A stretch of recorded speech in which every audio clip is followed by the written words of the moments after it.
Pauwi ako ngayon at kasama ko ang ate. Sobrang saya ko ngayong araw dahil nalaman kong buntis ako.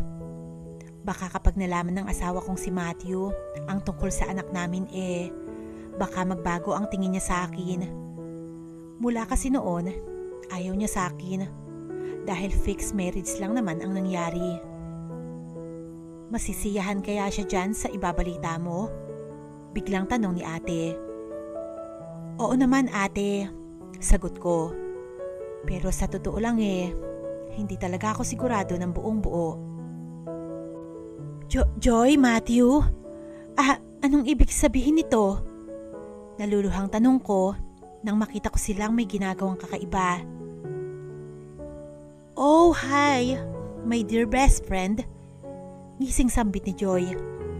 Tsaka sila tumayong dalawa. Matthew? Ano yan ha? Galit kong tanong. Isn't obvious? Mula pa noon, Mira. Alam mong ayaw ko sa'yo.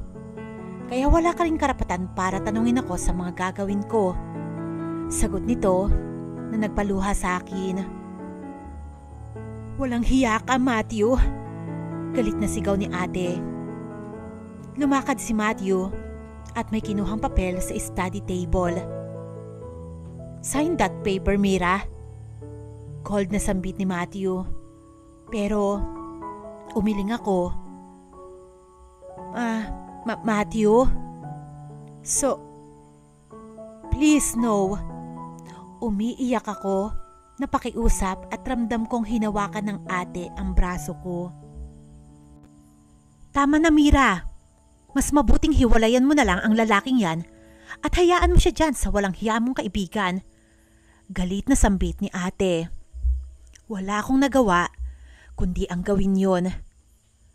7 taon na ang lumipas simula nung mangyari yon.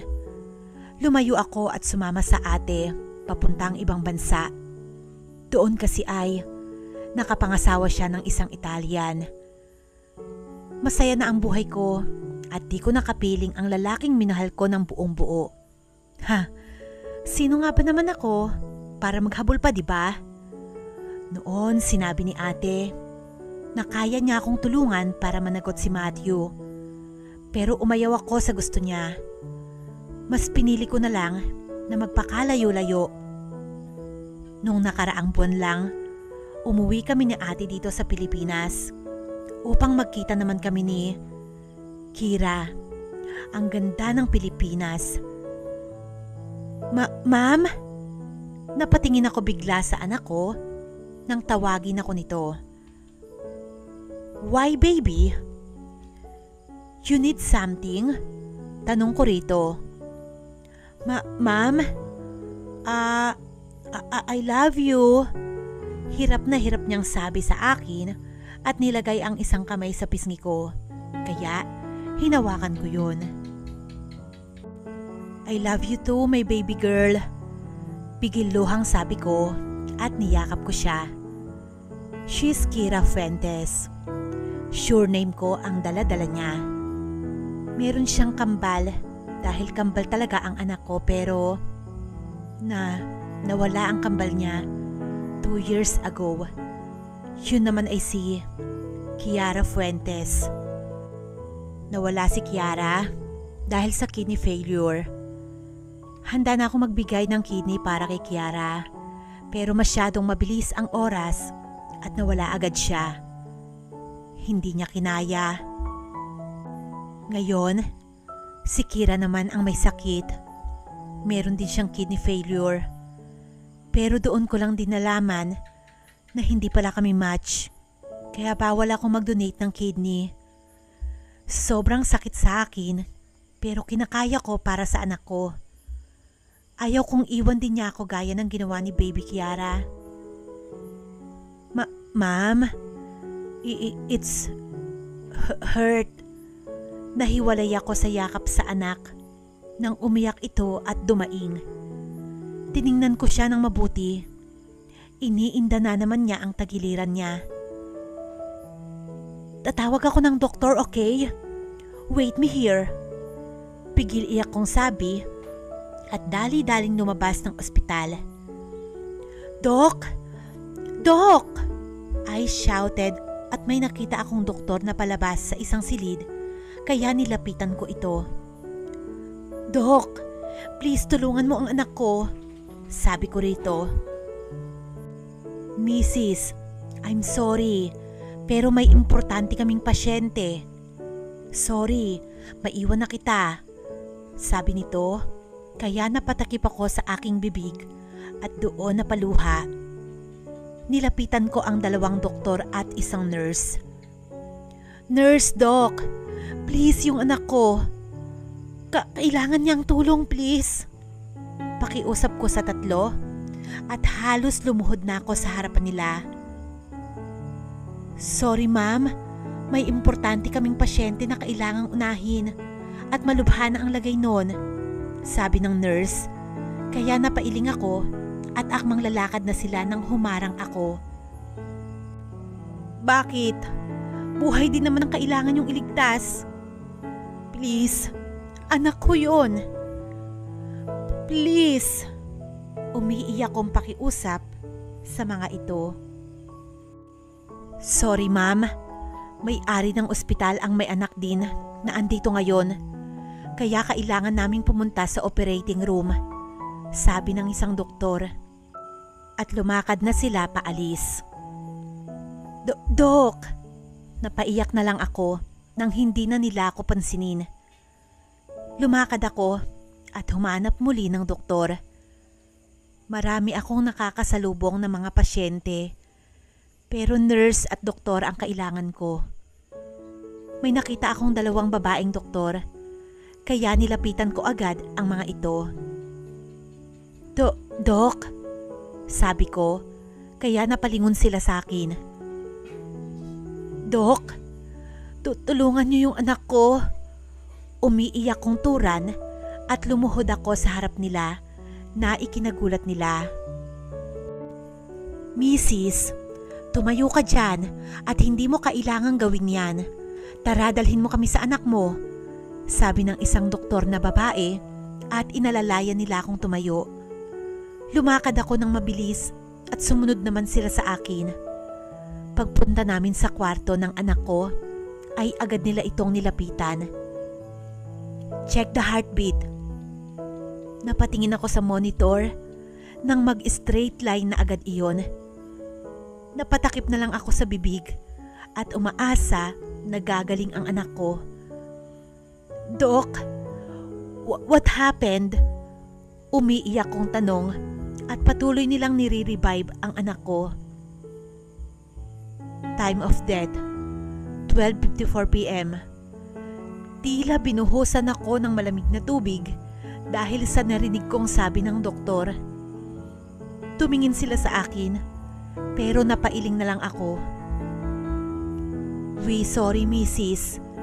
Kung naagapan lang sana agad ito, baka nailigtas pa ang buhay niya," sabi ng isang babaeng doktor. "Kung 5 minutes nung sumakit yung tagiliran niya, baka nailigtas siya," sabi pa ng isang babaeng doktor. Bigla kong naalala yung mga doktor at nurse na nilagpasan lang ako. Marami akong nilapitan, pero may inuuna silang ibang pasyente. Umiiyak kong sabi, kaya nagkatinginan sila.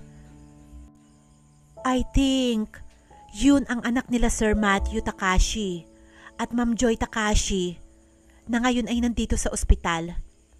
Malubha rin kasi ang kalagayan ng anak nila." Parang nabingi ako sa narinig ko. Ha? Gulat kong sabi. Naikuyom ko ang 2 kamao ko. "Dadalhin na namin sa morgue ang anak mo, Mrs. Sabi bigla ng isang doktor.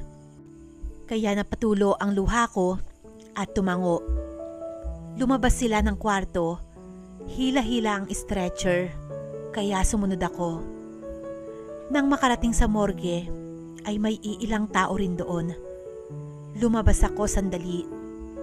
Lumakad ako at iniisip pa rin yung sinabi ng doktor.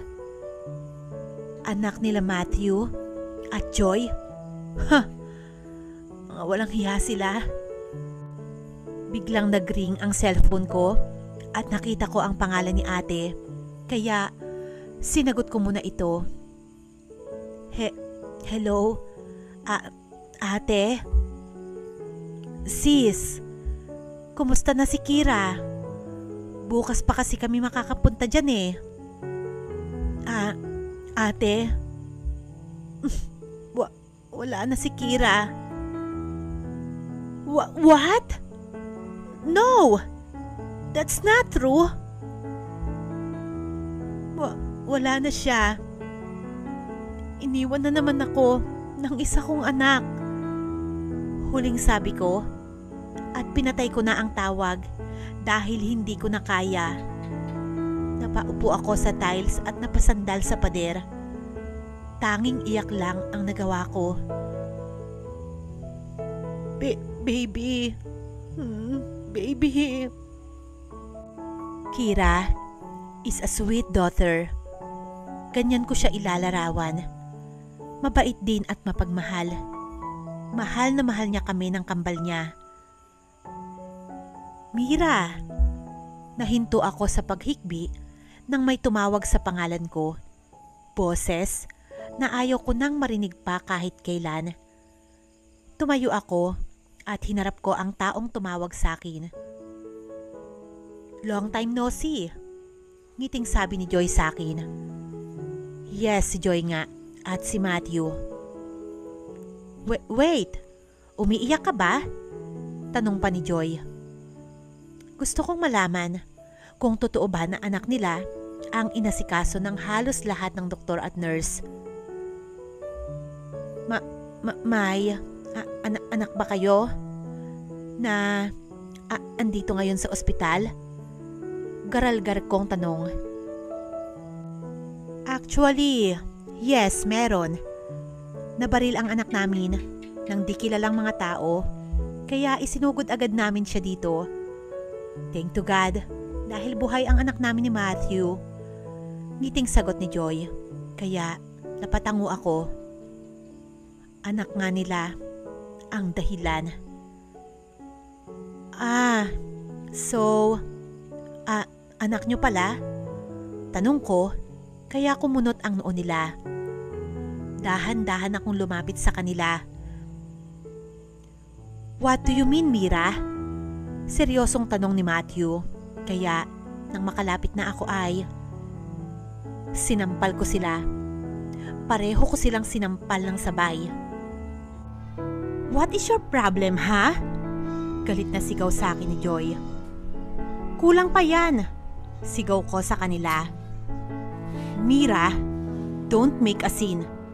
Galit na anas ni Matthew. Kaya napatingin ako sa koridor ng ospital. Maraming nakatingin sa amin. Ang ilan ay kumukuha ng video at litrato. Bakit? Ayaw mong malaman ng mga tao kung gaano ka kawalang kwenta, ha? Sigaw ko sa kanya. Shut up, Mira! Inis na anas ni Joy. Why? Nahihiya kayo? Tanong ko, sabay punas ng luha ko na tumulo na naman. My daughter, umiiyak kong sabi. May anak ka? Gulat na tanong ni Joy. Kaya tumingin ako kay Matthew. Yes, I have. And Matthew is the father. Sagot ko. No, you're just lying and make a scene to be famous like us. So if I were you, go home and just take care your daughter. Galit na sabi ni Joy. Kaya mas lalo akong napaiyak. How can I take care of my daughter if she's already died? Ha? Umiiyak kong tanong na nagpagulat sa kanila. What? Gulat na asik ni Matthew. Yes, she's died. Sigaw ko. Dahil yun sa inyo. Namatay si Kira. Dahil mas inuna ng mga doktor dito yung anak ninyo. Why? Dahil ba Kayo ang may-ari ng ospital na to, ha? Akala ko huli na namatay ang kambal ni Kira. But I'm wrong. Dahil pata si Kira namatay. May kambal siya na namatay noon sa sakit na kidney. At namatay din si Kira dahil sa kidney failure. Kung inasikaso lang sana kami dito. Kung inasikaso sana kami dito, agad ng mga doktor at nurse nyo, baka sakaling buhay pa ang anak ko. Umiiyak kong turan. Mira, so sorry. Utal na sabi ni Joy. Kung maibabalik lang niyan ang anak ko, baka sakaling tanggapin ko pa. Pero kasi wala na siya. Iniwan na ako ng nag-iisang pag-asa ko sa buhay. Umiiyak kong sabi, kasabay nun ang pagtalikod ko sa kanila. Nakasalubong ko ang mga doktor at nurse na pinabayaan lang ang anak ko. Galit ko silang tiningnan bago ko sila tuluyang nilagpasan.